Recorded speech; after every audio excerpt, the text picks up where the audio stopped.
یاد رکھیے گا اللہ تعالیٰ نے نا انسان کو خوبیوں اور خامیوں کا مجموعہ بنایا.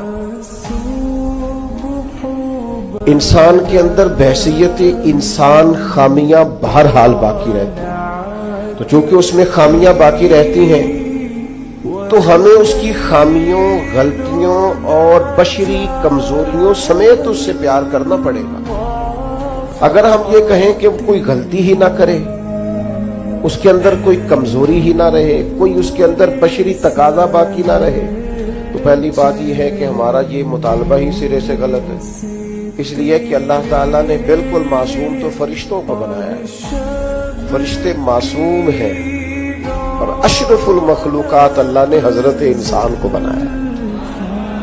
اس کے ساتھ اللہ نے یہ آزمائش رکھی ہے تو انسانوں کے اندر کمزوریاں رہیں گی.